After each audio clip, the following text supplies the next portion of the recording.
Oh, please tell me this worked. All right. I think I'm good now. Fucking OBS is just a pain in the ass right now. I've been streamed in like months. And I tried streaming.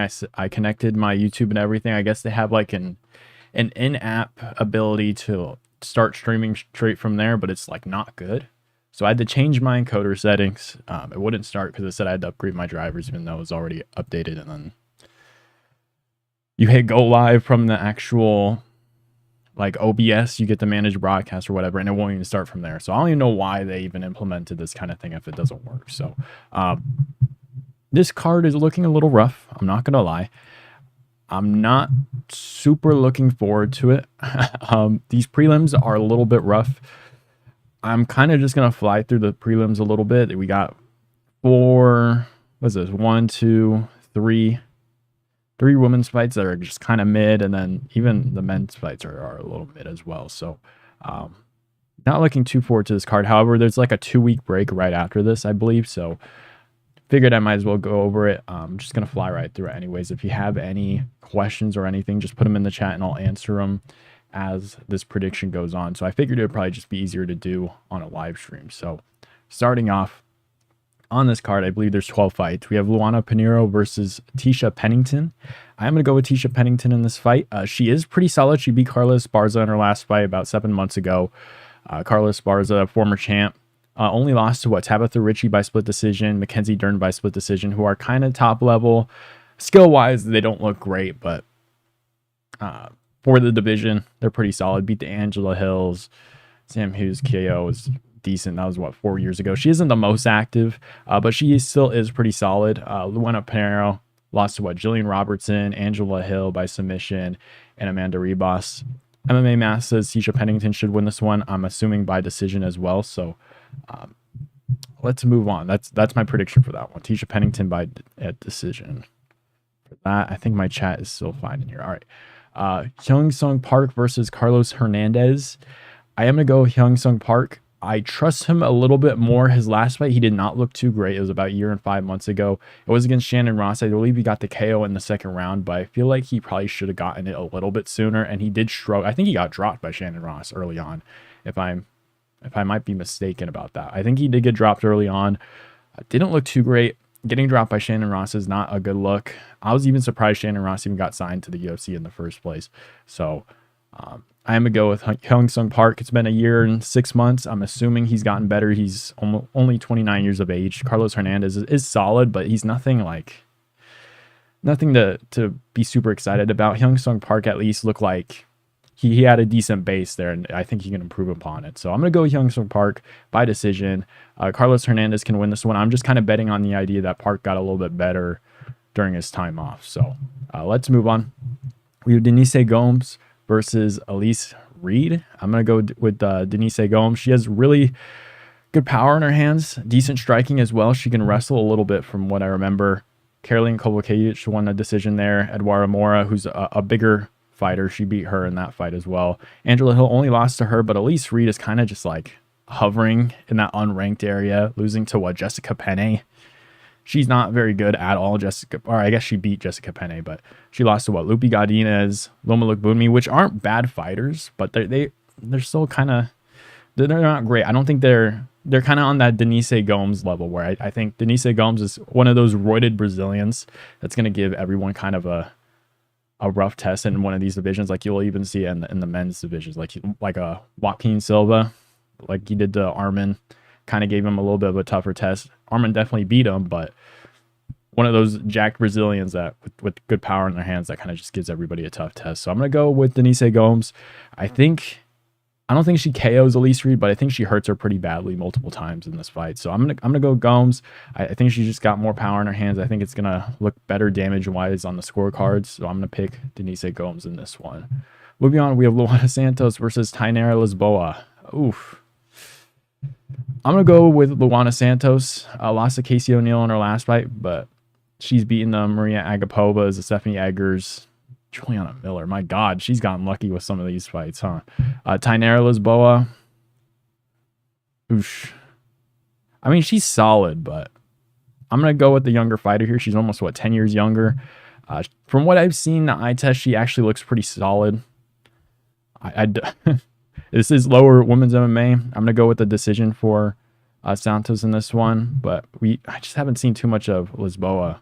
And she's, what, 34, took a year and 7 months off. I don't really like seeing that. So isn't the most active fighter either. So I'm gonna go to Luana Santos by decision here.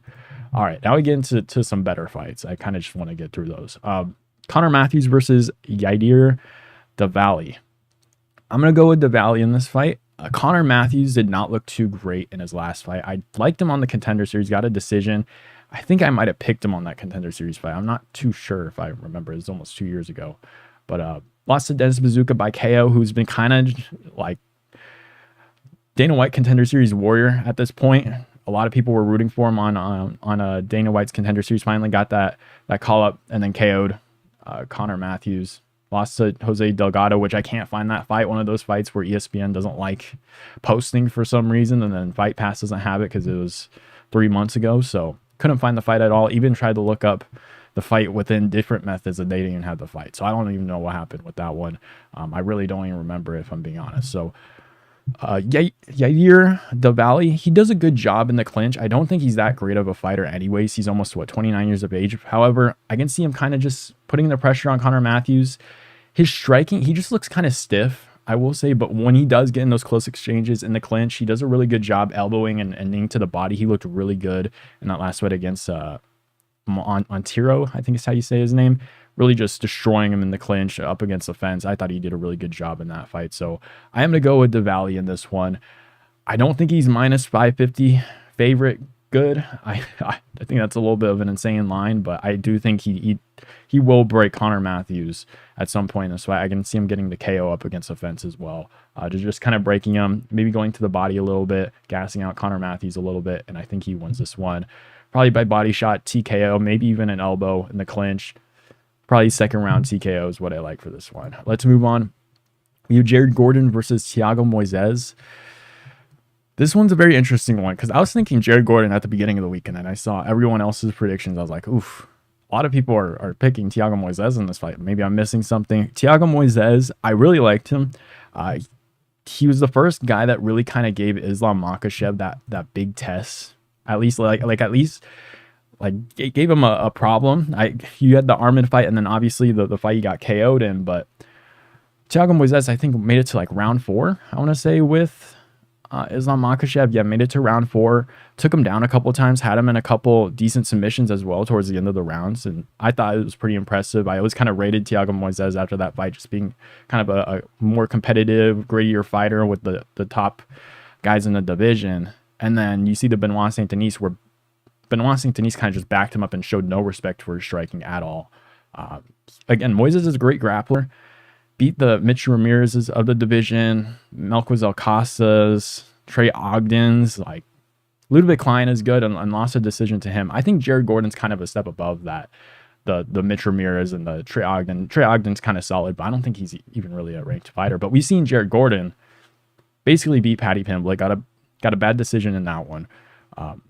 Did lose on the scorecards, I guess. I guess Paddy Pimblett did have a broken leg as well, but still should have won that fight. Was winning against Bobby Green before he got headbutted. This is accidental, but if you watch the fight, literally Bobby Green just darts at him and KOs him with the headbutt. Mark Madsen won that one by KO as well.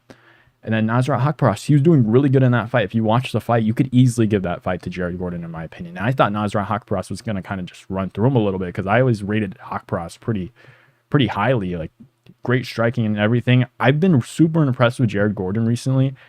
I think he can pull off this win. He is a little bit older, hasn't fought in almost a year, 36 years of age. He is, again, a little bit older. I just don't see where Thiago Moises can take him down a couple times, but Jared Gordon was able to take down Paddy Pimblett. I know he had a broken leg and everything, but Paddy Pimblett's a really good grappler. Thiago Moises really struggles in the striking, and I feel like as this fight goes on, I think Jared Gordon will start to show himself in round 2 and 3, and I think he can steal a decision here in this one. So I'm going to go with Jared Gordon by a 29-28 decision. I just like it. I feel like he's kind of underrated. Like I never thought he was really that good going into the Paddy Pimblett fight, but then ever since then, I feel like he's always looked kind of good in those fights. So I like Jared Gordon in this one, winning by decision. Let's move on. We have Mateus Camilo versus Gabe Green. I'm going to go Mateus Camilo. I believe this fight is at, where is it at? Is that lightweight or welterweight? It is at lightweight. Gabe Green is moving down for this one. So we'll see what he looks like at lightweight. He is a little bit more of a bigger guy. I think will probably be for this division. But the thing with Mateus Camilo, he didn't look too great in the fight that I saw against Dor. I don't even know how you say his Nabatov. I don't know. I'm not even trying to say that one. He is 24. He does look a little bit green, but his hands look pretty good. I will say there is room for improvement. However, what he's got now, I feel like he's got kind of some slick striking. I feel like he's going to look pretty good against a guy like Gabe Green, where I think there's going to be a massive speed difference in this fight. So I really like Mateus Camilo. I think he wins this one by decision. Maybe Gabe Green can kind of use his physicality and use his size to maybe hold Camilo up against the fence and maybe get some work down there and closing out the distance. But I just like Camilo at, not necessarily at range, but kind of just staying safe, staying at a decent range to where he's not going to be able to get tracked down by a guy like Gabe Green, and where Gabe Green can impose his physicality in this one. I think Camilo will just be way too fast. There's going to be a decent striking difference in this fight as well. So I do like Camilo in this one by decision. Let's move on. We have Julian Erosa versus Melquizael Costa. I'm going to go with Costa in this fight. This is a closer one. I feel like this is kind of a coin flip. They both are coming off wins against Christian Rodriguez. I guess Julian Erosa just beat Darren Elkins. The UFC kind of just gave him a little bit of a favor for that one. But they both beat Christian Rodriguez, Julian Erosa by submission, of course. I had a feeling Costa was going to win that one. I don't remember. I think I picked Christian Rodriguez. I said if Costa wins this one, I'm not going to trust you anymore. So I started liking Christian Rodriguez a little bit until I just can't. I can't do it anymore. He's too much of a 50-50 fighter. I don't understand it. But I'm going to go with Melquizael Costa. He is the younger fighter here, 7 years younger. They both fraud checked Christian Rodriguez. They both of the fraud checkers fraud checked the checker of the new prospects coming in. I'm gonna go with Costa. He's a little bit more durable. I don't see him really getting submitted by Julian Erosa. Maybe he gets KO'd. I don't know. Again, this is just a coin flip. But I do like the durability of Costa in this fight. He does have decent enough striking. He has good enough wrestling and grappling. I think he can hang in there with Julian Erosa. And I think that would be the big difference here. I feel like Costa can maybe get the finish in this one by TKO, maybe just catching Julian Erosa. I haven't been big on Julian Erosa's chin after that Fernando Padilla KO and the Caceres KO. Those were two really brutal ones. And then just went on a win streak after that. So I don't know. They're both super weird. I would say Julian Erosa a lot more weird in the way he wins and loses fights. But I just like Costa in this one. Just being a little bit more durable, and I think he's balanced enough to where Erosa won't.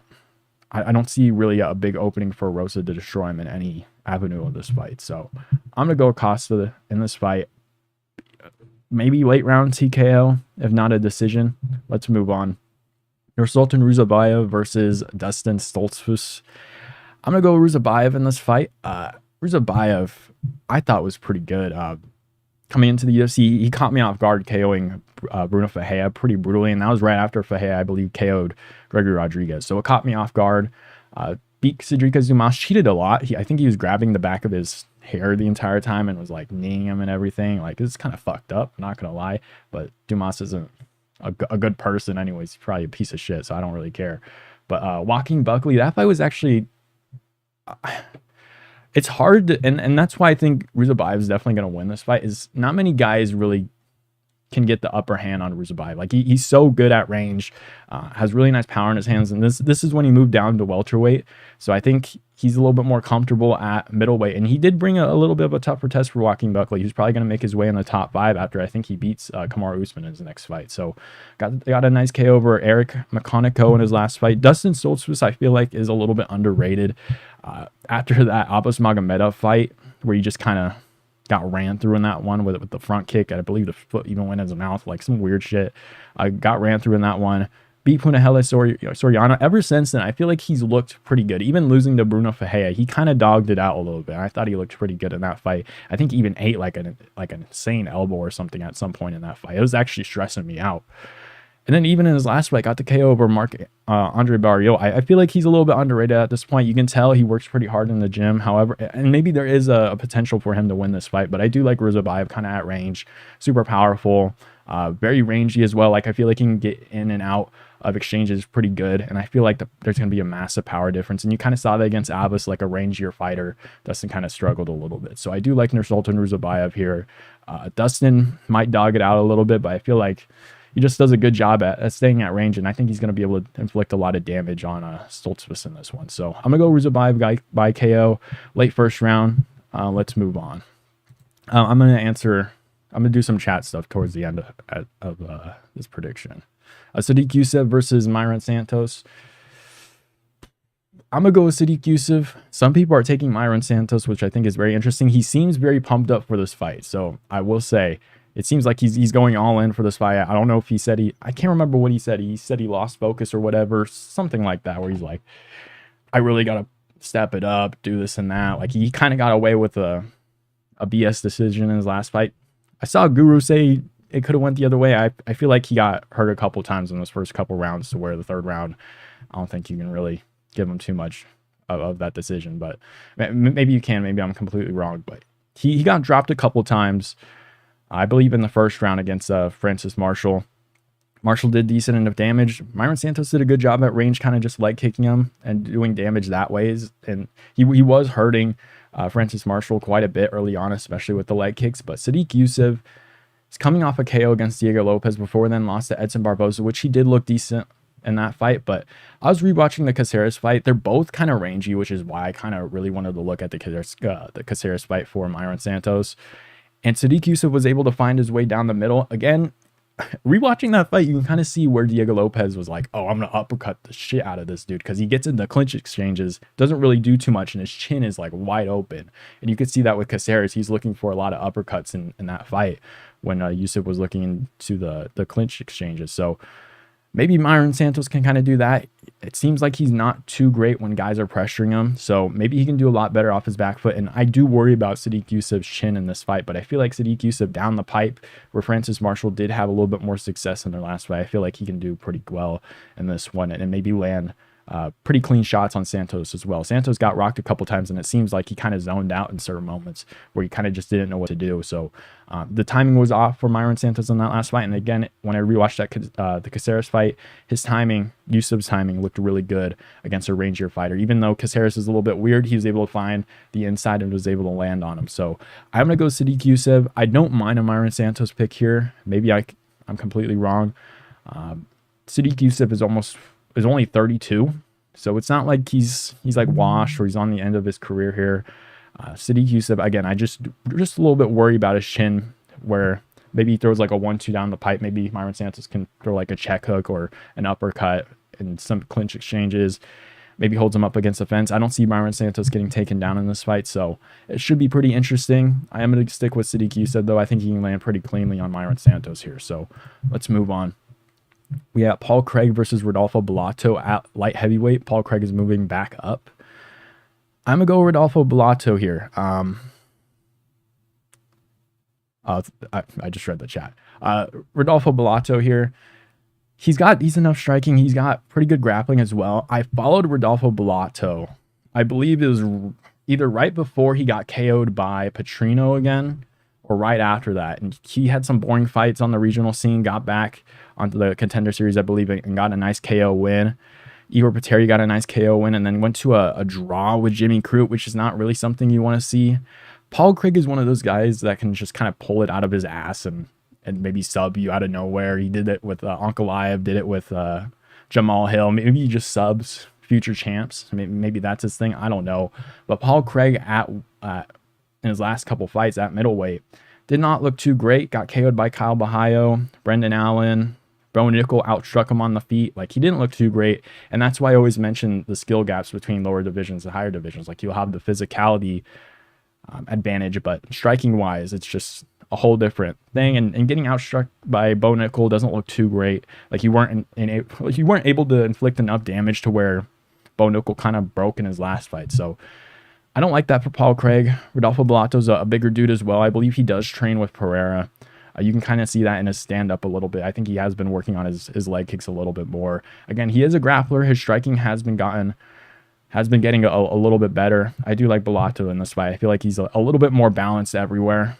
But Paul Craig can definitely fluke this one. I don't know if you can even call it a fluke, because that's what Paul Craig kind of does, is just pull it out of his ass at certain points. But Paul Craig can get it done. I just trust Rodolfo Bellato a little bit more in this one. I think he's a little bit more balanced. Minus 500 favorite. I don't know if I agree with that, but it's not a fight I would bet on by any means. So let's move on to the main event. We have Gilbert Burns versus Michael Morales. I'm going to go with Michael Morales. His striking looks really good. I'm just going to say, and he's a good wrestler as well. I don't see any moment that Gilbert Burns might have. Maybe Michael Morales is just kind of doing stupid shit is what would probably get him in trouble in this fight, because there was a couple times in his last fight, I think, no, it was against Jake Matthews. I really wanted to watch that fight because Jake Matthews is a really good boxer, where Michael Morales would just go for like a jump knee and then would like trip or fall over, or his feet would get caught up with Jake Matthews' feet and he would tip over and Jake Matthews would let him get up. If he does stupid shit like that and he falls down on his back and Gilbert Burns kind of hops on top and tries to ground and pound and grapple, like, that's going to be the issues for him in this fight. But Michael Morales, really rangy on the feet, good wrestler. I don't think Gilbert Burns can take him down at all in this fight. Gilbert Burns has a lot of power in his hands, and he does throw really wild hooks. But I feel like down the pipe is where Michael Morales is going to have his success. You've seen Gilbert Burns get dropped quite a bit with like jabs and straights in his career. Very similar to Robert Whittaker, where they just kind of get dropped quite a bit. I think Robert Whittaker more at this point with the straight punches, just because his style, he kind of just darts in and it kind of helps fighters that throw a lot down the middle catch them really easily. But I don't know what it is. I think it's the Kamaru Usman fight where I just kind of always have a negative outlook on Gilbert Burns, where I always think he's breakable in his fights, even though he had that Khamzat Chimaev fight and has had some decent fight, like the Bilal Muhammad fight, completely like destroyed his shoulder or whatever it was and dogged it out a little bit, lost the decision, but was still kind of fighting it a little bit. So he has shown a little bit more dog in him, but I just feel like he's breakable, in my opinion. I think Michael Morales isn't going to get taken down here. He's super rangy on the feet, has nice power in his hands as well. I think if he just plays a more basic game, stays out of range of Gilbert Burns' super wild hooks and maybe like takedowns trying to close off distance, I feel like Michael Morales can break Gilbert Burns in this one with just straight punches, in all honesty. I feel like Gilbert Burns, especially at this point, almost 39 years of age, I don't think he's going to be taking damage too well. His last fight against Sean Brady got dominated in that one. JDM landed a nasty knee on him in that fight towards the end of it. I like Michael Morales kind of breaking Gilbert Burns as this fight goes on. I like a third or fourth round TKO, in all honesty. I think this fight stays on the feet. Maybe Gilbert Burns can kind of dog it out. I really hope Morales doesn't really throw this fight away, because I feel like he can win this one pretty substantially on the scorecards if it does get there, or he can get the finish if he needs to. I just hope he doesn't do anything wild to where he makes a massive mistake and ends up on the ground with Gilbert Burns, where he could get out grappled. But I can see Michael Morales like dropping maybe Gilbert Burns one or two times, and then like the third time kind of just getting on him and ground and pounding him and putting him out. So I like Michael Morales here by TKO in the third or fourth round. I think he'll just land too much on Gilbert Burns, and I don't think Gilbert Burns at this point in his career can be taking that too much damage like that. He said Gilbert Burns, after the Chimaev fight, he kind of took it off a little bit, like he lost focus or whatever. Whenever you really hear fighters say that, I feel like it's not really serious. Like they're just kind of saying it to amp themselves up a little bit more. I don't really like that too much. I think Michael Morales is gonna break him in this fight. So I'm gonna go Michael Morales, third or fourth round TKO. I just don't think Burns can take the same amount of damage like he used to. So let's move on. No, just kidding. The fight's over. The whole card's over. This is a decent card. It is in the Apex, unfortunately. My bet of the card, I already put some money on it, is Jared Gordon. I really like his line. I think he's like a minus 100 at this point, or like plus 100. It is pretty near evens, but I do like Jared Gordon in that fight. So,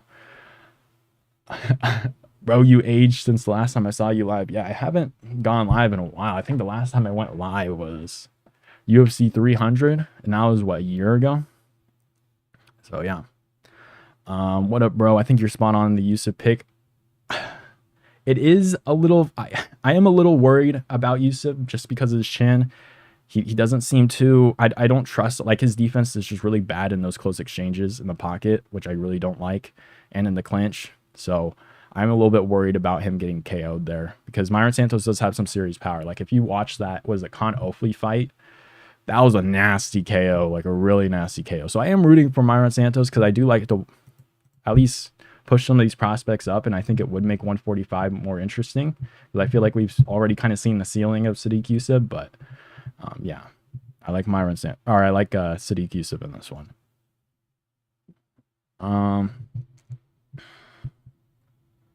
Yusuff moved up to lightweight. Are you asking if he should?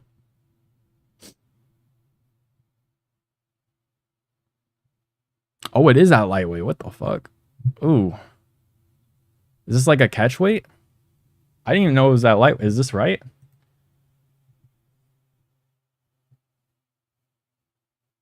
Why is this that lightweight? Hold on. Because it is Friday. I don't know if someone missed weight or... Let me check. It is 155. Why is this fight at 155? Yeah. Oh, I guess it's a 155 fight.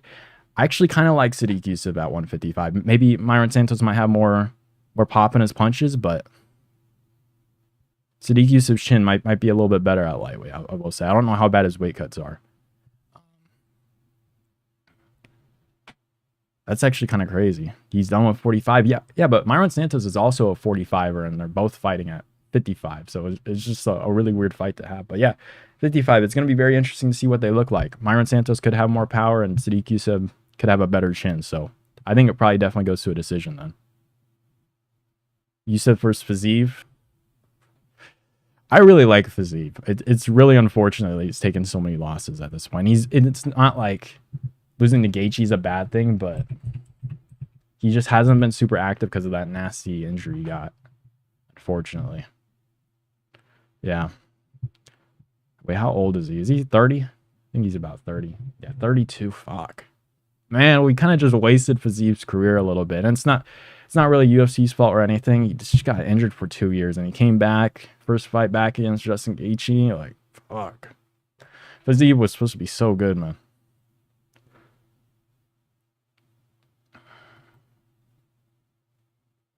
I think Fiziev should move down to 45. He is a little bit of a smaller lightweight. He's pretty stocky as well.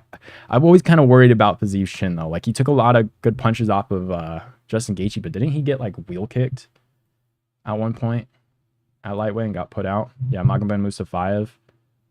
But I guess ever since then he's been fine chin wise. So I do worry about that, him moving down, how his chin would be. I think he has talked about moving down to 145. Early prediction, I got Oliveira knocking Topuria. If he does the right things, I think he can get a win there. I think a lot of people are shitting on Oliveira for no reason. I don't get it. I'm going to be honest. I kind of said, like, it could be just Ilya fans, but I don't know. I saw some people saying, like, Oliveira fans, poor Oliveira fans, they had to see him fight Ilya. Like it's a title shot. I feel like it wouldn't matter who he's facing because it's for the title. I think it's fucking crazy. It's a crazy fight. If Oliveira turns it back a little bit, like the Michael Chandler fight, the Arman Sarukian fight, he played it a little bit safe. If he goes out there like not looking to grapple immediately, I think he'll do pretty well early on. Like if he just goes out there and tries to walk down Ilya Topuria, I think he'll have a lot of success there. If it gets in the second or third round, I am a little bit worried. I'm not going to lie. Because Ilya, a lot of these boxers, I said it in my video, same thing with the JDM, they warm up a little bit. They like to feel it out a little bit. Ilya Topuria, like I've seen him get head kicked many times. Like he got head kicked by Jai Herbert. There's another fight on the regional scene because I was watching a lot of Topuria fights at one point. I think it's at 135 on the regional scene. He got a nasty KO. I couldn't tell you which fight it was, but he got dropped by a head kick at one point. He used to be a 135er, which is pretty crazy.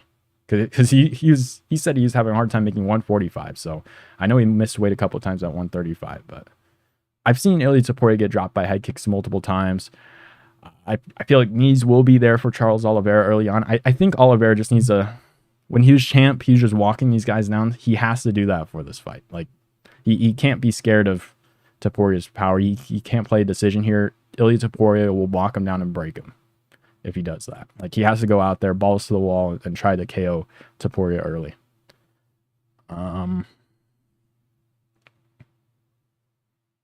Another thing, Oliveira won't be afraid to go into the fire with Topuria. What I mean by going into the fire, yeah, I agree. I think it has to be in the first round, though. I don't think he can wait it out. Like, even the Dariush fight, he's looking to clinch and to grapple immediately after that Islam fight. I don't know what his coaches are telling him. I think it's stupid every time he does it. Like, he was able to beat Beneil Dariush and Michael Chandler by playing the patient game and trying to be technical. He can't do that against Topuria. I know he won't be afraid of Toporia's power, but I don't think Volk was afraid of Toporia's power by the time he got KO'd, because Volk was kind of going. I'm not going to lie. If it was prime Volk versus Topuria, I think Volk has a really good chance of beating Topuria because he's doing really well. But even Volk was like kind of feeling himself a little bit before getting knocked out. Max was doing really good before he got knocked out. That's why I'm saying early on, first round, Charles needs to go out there and try to walk down Topuria and try to get the finish there. If Oliveira keeps moving forward, it changes things toward Topuria. When Jai Herbert hurt him, he wasn't advancing. Yeah, 100%. That's why I think in the first round, where Toporia's kind of just like stalking guys and looking to find like an opening in his boxing, that's when you got to go. But second or third round, I'm not fucking with Topuria. Like, in all honesty, like when Toporia's got his read, I think Charles will probably go out. Like, it won't be TKO. Like, I think Charles might actually get flatlined if it gets in the second or third round. In that wild exchange on the feet, I see Oliveira cracking. I think so too. Again, I just think it has to be in the first round because I think that's where the most mistakes of Ilia will be shown, especially if it's a crazy firefight. Ilia won't have time to fill out the fight a little bit more. If Oliveira goes out there with like a jumping front kick, tries to knee him, head kick him, just like throwing crazy ass shit at Topuria, just overwhelming him a little bit, I think he can get some openings and get the finish. But I don't know. It's just like a 50-50 thing. And Topuria is just so fucking good. So it's hard to bet against him, these fights. But yeah, that lineup of fights that they announced, like, I would love to see Topuria versus Makhachev because I think Topuria would actually have a pretty solid shot at beating him. But JDM Islam is a pretty good fight as well. And I think JDM probably wins it, especially after seeing that Poirier fight. Great stream, bro. Gotta jump. Sub. Thank you. Appreciate you stopping by. Oliveira has underrated power in his hands. I think he did at one point. He did have underrated power. Now I think people know, like, this dude hits like a fucking Mack truck. Especially after Gaethje said he was taking batteries, like some weird shit. So, yeah, he does hit with some insane power. Some absolutely insane power. Justin Gaethje, Arman being discussed for 319, huh? I don't know how I feel about that fight. I don't want to say I'm completely out on Arman. It's just one of those things where he had his moment to get that big fight with Makhachev, kind of squandered it a little bit. He lost kind of that hype coming up to that fight. And he's been out since what, May 2nd? Oh no, that's a grappling tournament. He's been out since April 13 last year on UFC 300. He's unfought in a year. So all the hype that Arman kind of had was just completely gone now, unfortunately for him. I saw some things on I saw some rumors on Justin Gaethje and Paddy Pimblett being discussed. Is what I saw the other day. I don't know how true it was, but that's a great fight as well. I think Paddy wins that one. I think Paddy's super underrated. The amount of people, I didn't even realize this when it happened. The amount of people that said Paddy was going to lose to Chandler, I thought that was kind of crazy. Like, I thought Chandler, like, after that Oliveira fight, Chandler looked so like shit. Like, I'm going to be honest, like, Chandler was losing fights before then. But, like, physically, he always looked like a monster. Like, he looked like a dog. He had, like, power in his hands. He looked like a specimen. Like, he's fucking vast. He had veins running up everywhere. He looked like either he had a really bad weight cut in that Oliveira fight or he's just not holding the weight the same. And that's why I was like, Patty's got this shit. Like, he's going to beat him in the grappling. He's just too good there, and I feel like I can't even trust Chandler at this point because his IQ is just so bad. I think they should do Pimblett versus Hooker next. Holloway fights the winner if he can beat Dustin. Very interesting. Let me pull up the pull up the lightweight division here. What do we got? Damn, Gamrot's just kind of in a weird spot. He lost this last fight, didn't he? He's just kind of hovering like right outside the top 5. Really weird spot to be in. What are we looking at? Justin Gaethje's free. Sarukian's free. Patty's free. Hooker's free. I don't know. I really like Justin Gaethje, Paddy Pimblett, because I feel like you can kind of give Paddy Pimblett that title shot if he beats Justin Gaethje. And I feel like Justin Gaethje is a winnable fight for him. And I think they really want to do Elisa Poirier versus Paddy Pimblett because they've been building that fight since they've both been in the UFC. So I think they really want to do that one. Max Holloway. You can do Max Holloway and Dan Hooker if you want. If Max Holloway wins. Or even if he loses, you can still do that fight. Because I can't see... I mean, what a shitty situation for Max Holloway to be in. You get KO'd. Not KO'd, sorry. You get like destroyed by Volkanovski in that third fight. You lose to him 3 times now. So you really can't justify another fight there. And then he gets KO'd by Elisa Poirier, who moves up to 155. So he's just kind of fucked wherever he goes. So I don't know what he's going to do. I think he should probably chill at 155. He's got way more power there. He was due for a KO. I don't know how his chin is. So I don't know too much about who I'm going to pick for the Holloway Poirier fight right now. But I do like Hooker. I think Hooker Holloway would be a good fight.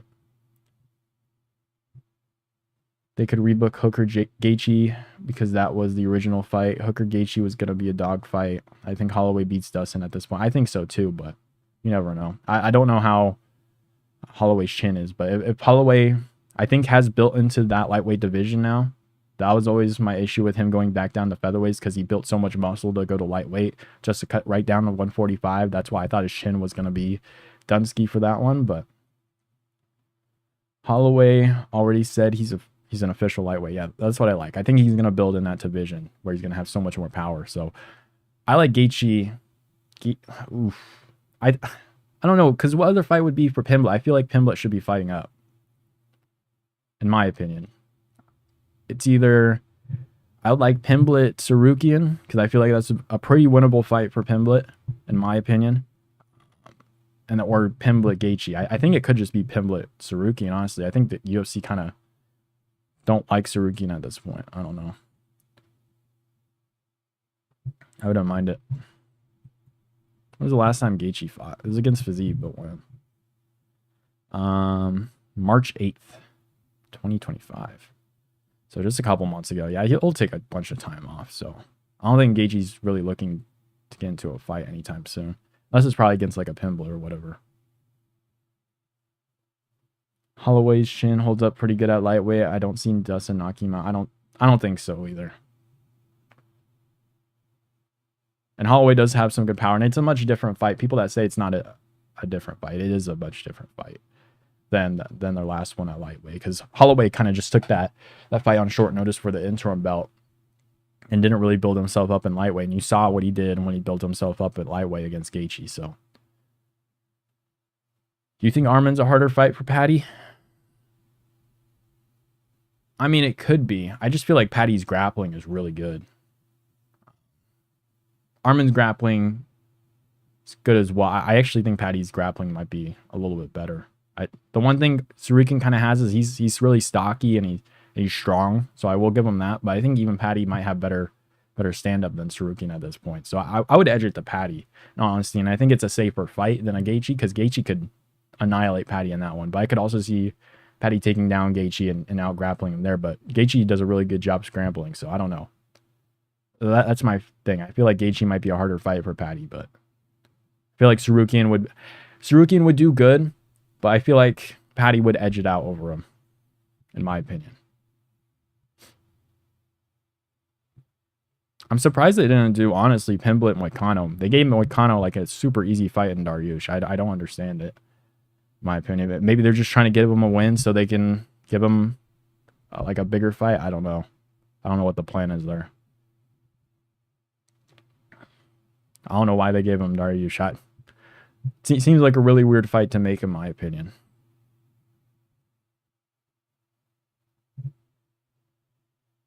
How do you see Hooker Gaethje going? Eey. I don't know. I feel like I always kind of doubt Gaethje a little too much. I would go Gaethje. Hooker's a dog, but these fights are way too close. Split decisions with Jalen Turner. He did really well in that Jalen Turner fight. I don't know if it was a split decision, but I don't know. It's been a while since we've seen him, honestly. Has he been injured or whatever? I don't know. I'd probably go Gaethje. They fought. UFC to rebook Hooker Gaethje. What happened with this one? Did Hooker get injured? Yeah, okay. He did get injured. That makes a lot of sense then. I don't know. I would probably go Gaethje. Because he did look really well against... he did look really good against Fiziev in their last fight. Okay, I think... How long have I been streaming for? 40 minutes? I could probably go for a few more minutes then. 2-week break after this card. I don't know how I feel about it, if I'm being honest. Hopefully it's a good one. That's all I'll say.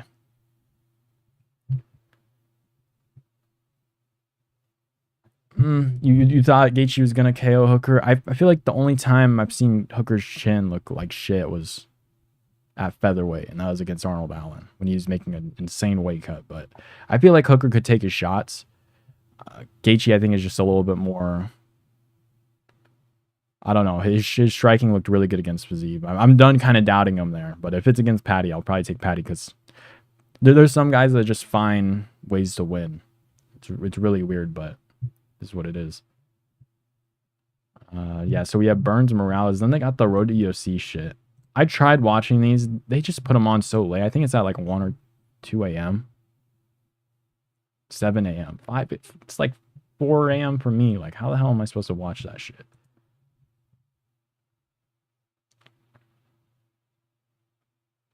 Oh. Okay, yeah, this isn't a tournament fight. I was like, they're doing a women's tournament this year?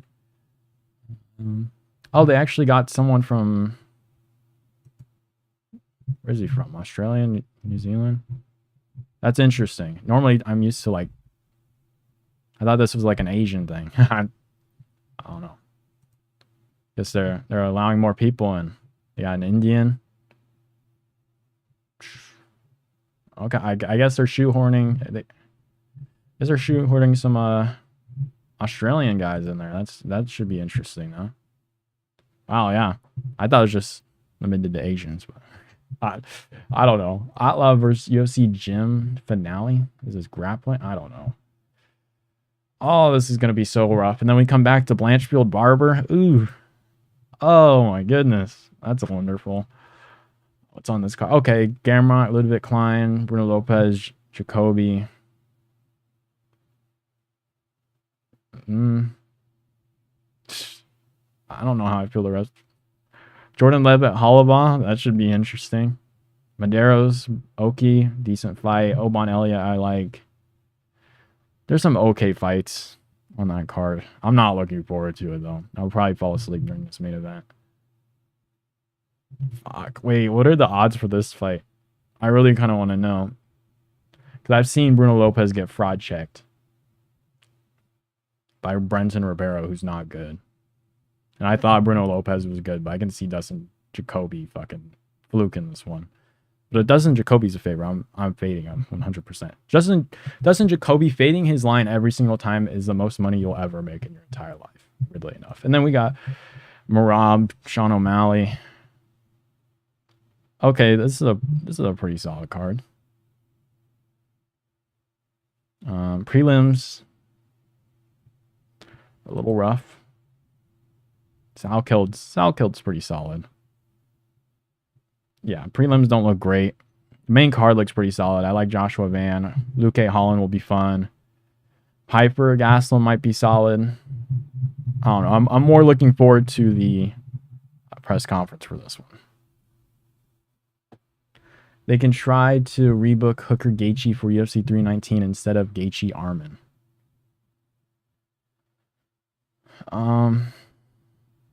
They could. I don't know. I don't know what their plan is.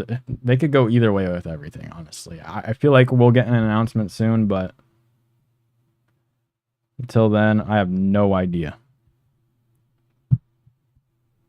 That's what I'm saying. I feel like it's really going to be based off of how the UFC feels Patty can get the easiest win in the top 5, in my opinion. So whether I think they're looking at Arman and I think they're looking at Gaethje.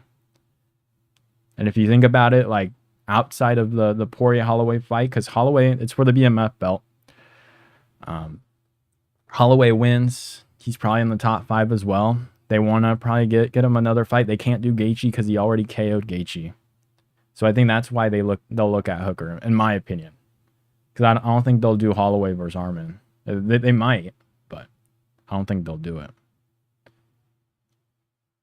I think Holloway's just kind of at that point because he's kind of just got to start racking up wins like he did when he was in Volkanovski's division, where he just had to keep racking up wins against contenders coming up.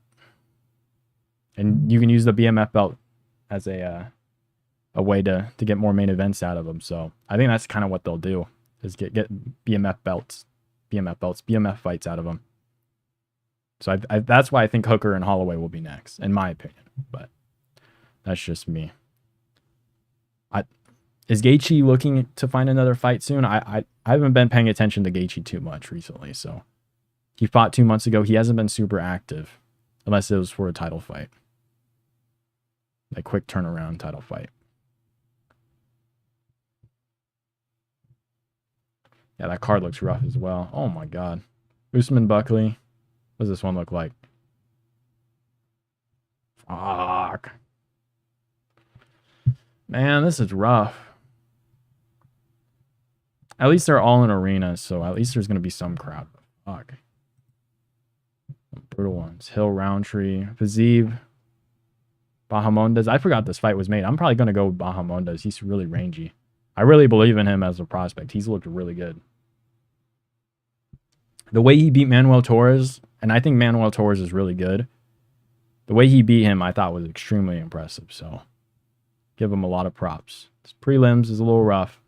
Saudi Cup's fun to watch.